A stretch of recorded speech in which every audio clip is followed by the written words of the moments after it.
भारतीय नोटों की आखिर कहाँ होती है छपाई, कैसे होती है इन नोटों की छपाई जिन्हें पाने के लिए हर कोई दिन रात मेहनत में लगा रहता है। एक नोट छापने में सरकार का कितना खर्च आता है, भारतीय नोट छापने में इस्तेमाल होने वाला कागज और स्याही आखिर कहाँ से आती है, क्यों सरकार अनलिमिटेड नोट छापकर सभी को अमीर नहीं बना सकती। इस तरह के बहुत से सवाल आपके मन में कभी न कभी तो आए ही होंगे। आज के इस वीडियो में हम आपको इन सभी सवालों का जवाब देने वाले हैं और आपको विस्तार से बताएंगे कि आखिर भारतीय नोट कहाँ और कैसे छापे जाते हैं, और साथ ही ये भी बताएंगे कि आखिर ये कौन तय करता है कि कितनी मात्रा में नोट छापे जाने हैं, और सरकार पुराने कटे फटे नोटों का आखिर करते क्या है। सबसे पहले तो आपको बता दें कि आप और हम जो नोट इस्तेमाल करते हैं वो कीमत उस नोट की नहीं होती, बल्कि उसकी एक्सचेंज वैल्यू नोट पर लिखी होती है। हर नोट पर एक लाइन लिखी होती है कि मैं धारक को फला रुपए अदा करने का वचन देता हूँ, और इसी लाइन से नोट की एक्सचेंज वैल्यू निर्धारित की जाती है। भारत में नोट छापने का काम भारत सरकार और RBI मिलकर करते हैं। SPMCIL नाम की कंपनी केंद्र सरकार के अधीन है जो नोट छापने का काम करती है, तो वहीं BRBNMPL नाम की कंपनी RBI के अंतर्गत आती है। ये दोनों कंपनियां मिलकर पिछले कई सालों से नोट प्रिंटिंग का काम संभाल रही हैं। भारत में कुल 4 जगह ऐसी है जहां नोटों की छपाई होती है। जहां भी नोट छापे जाते हैं वहां पर अच्छी खासी सुरक्षा तैनात की जाती है। किसी भी बाहरी शख्स को मील के अंदर जाने नहीं दिया जाता। महाराष्ट्र के नासिक, मध्य प्रदेश के देवास, तमिलनाडु के मैसूर और पश्चिम बंगाल के सालबोनी में फिलहाल करेंसी प्रिंटिंग प्रेस मौजूद है। सन 1926 में नासिक में पहली बार करेंसी प्रिंट करने की मील शुरुआत की गई। यहाँ पर आज 20 रुपए के नोट छापे जाते हैं। मध्य प्रदेश के देवास में प्रिंटिंग प्रेस की शुरुआत 1975 में की गई, जहां आज 10, 50 और 100 के नोट प्रिंट किए जाते हैं। सन 1999 में मैसूर में और साल 2000 में सालबोनी में भी प्रिंटिंग प्रेस की शुरुआत की थी। फिलहाल देवास में सबसे अधिक संख्या में नोट छापने का काम किया जाता है। भारत में जो नोट छापे जाते हैं उसका 80% पेपर विदेशों से इंपोर्ट किया जाता है। अमेरिका, स्वीडन, फ्रांस, जर्मनी और जापान जैसे देशों से भारत नोट छापने का पेपर आयात करता है। ये पेपर एक खास प्रकार के कॉटन से तैयार किया जाता है, जिसे बनाने की प्रक्रिया गुप्त रखी जाती है। वहीं नोट छापने के लिए कई प्रकार के इंक इस्तेमाल की जाती है। स्विट्जरलैंड की SICPA कंपनी से भारत नोट छापने की इंक खरीदती है। इसमें 3 इंक मुख्य रूप से शामिल होती है। पहली इंटाग्लियो, जिसकी मदद से गांधी जी की छपाई होती है। दूसरी है फ्लोरोसेंट इंक, जिससे नोट नंबर और यूनिक कोड छापा जाता है। और तीसरी इंक होती है ऑप्टिकल वेरिएबल इंक, जिससे नोट में सिक्योरिटी फीचर्स ऐड किए जाते हैं और सुनिश्चित किया जाता है कि कोई भी व्यक्ति आसानी से डुप्लीकेट नोट की छपाई ना कर सके। कागज और स्याही का आयात करने के बाद इन्हें अलग अलग प्रिंटिंग प्रेस में भेजा जाता है, जहां नोटों की छपाई की जाती है। साल 2017-18 की रिपोर्ट के मुताबिक भारत सरकार ने 493 करोड़ रुपए का कागज और 143 करोड़ रुपए की स्याही विदेशों से आयात की थी। एक साल में नोट छापने के लिए सरकार को 4 से 4,500 हजार करोड़ रुपयों का खर्च आता है। ये आंकड़ा नोटबंदी के बाद का है, यानी नए नोट छापने में भारत को इतना खर्च आता है। पुराने नोटों की छपाई में सरकार को ज्यादा रकम खर्च करनी पड़ती थी। साल 2016-17 के दौरान भारत सरकार ने औसतन 8,000 करोड़ रुपए के नोट प्रिंट किए।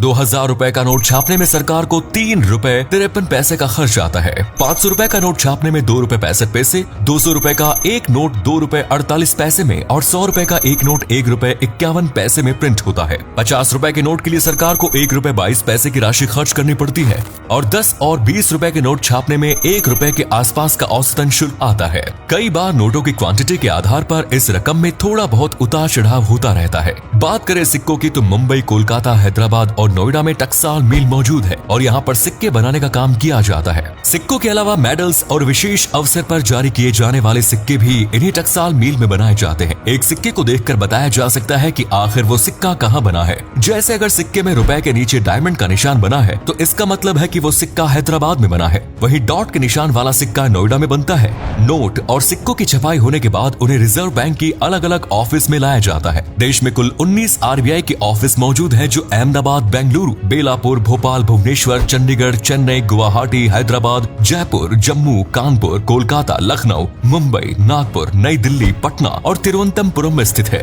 कई बार नोट खराब हो जाते हैं, कट फट जाते हैं। ऐसे नोट जो बैंक में आते हैं या RBI तक पहुंचते हैं, उन नोटों को नष्ट करके उनकी जगह नए नोट प्रिंट किए जाते हैं। पहले पुराने नोटों को जला दिया जाता था, लेकिन अब पर्यावरण संरक्षण को ध्यान में रखते हुए नोटों को जलाने के बजाय उन्हें रिसाइकिल किया जाता है और एक ईंट का आकार दे दिया जाता है, जिसका इस्तेमाल कई जगह पर किया जा सकता है। रिजर्व बैंक ने अपना पहला नोट साल 1938 में छापा। आरबीआई ने 5 रुपए का नोट सबसे पहले प्रिंट किया था। हालांकि इससे पहले भी भारत में नोट प्रिंट होते थे, लेकिन वे नोट आरबीआई द्वारा नहीं बल्कि ब्रिटिश इंडिया गवर्नमेंट द्वारा प्रिंट किए जाते थे। नोट छापने की दिशा में सरकार आत्मनिर्भर बनने की दिशा में कई फैसले ले रही है। मध्य प्रदेश में होशंगाबाद में वो कागज तैयार किया जा रहा है जिससे नोट बनाए जाते हैं। मील के अंदर कागज कैसे बनता है, इसके बारे में बहुत अधिक जानकारी मौजूद नहीं है।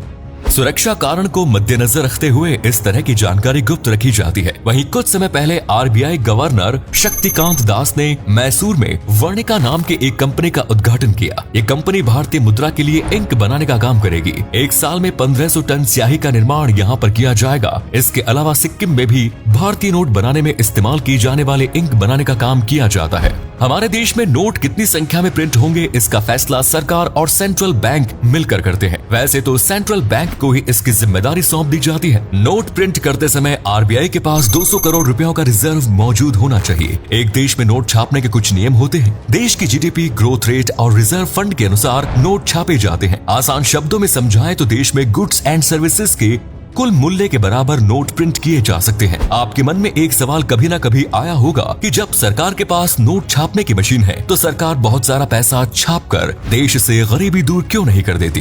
क्यों सभी लोगों को सरकार रातों रात मालामाल नहीं बना देती? अगर सरकार ने ऐसा किया तो देश में महंगाई आसमान छूने लगेगी, भारतीय करेंसी का डिवैल्यूएशन हो जाएगा, इन्फ्लेशन रेट सारे रिकॉर्ड तोड़ देगा। इतिहास में कई देश ऐसा गलती कर चुके हैं। दूसरे विश्व युद्ध के बाद जर्मनी ने यह गलती की थी और उसके बाद देश में महंगाई रिकॉर्ड स्तर पर पहुंच गई। वेनेजुएला और जिम्बाब्वे की अर्थव्यवस्था भी गलत आर्थिक नीतियों के कारण ही बर्बाद हुई। जिम्बाब्वे की करेंसी की वैल्यू इतनी कम हो गई थी कि $1 की कीमत 25 मिलियन जिम्बाब्वे की मुद्रा के बराबर पहुंच गई। इसलिए सरकार कभी भी जरूरत से अधिक पैसा नहीं छाप सकती, बल्कि धीरे धीरे सरकार नोटों की छपाई कम करने का प्रयास कर रही है और अधिक से अधिक डिजिटल पेमेंट को बढ़ावा दे रही है। इससे देश में करप्शन में कमी आएगी और पारदर्शिता में भी इजाफा होगा। तो दोस्तों, उम्मीद है वीडियो पसंद आया होगा। अगर आया तो लाइक कीजिए, शेयर कीजिए, कमेंट्स कीजिए। धन्यवाद।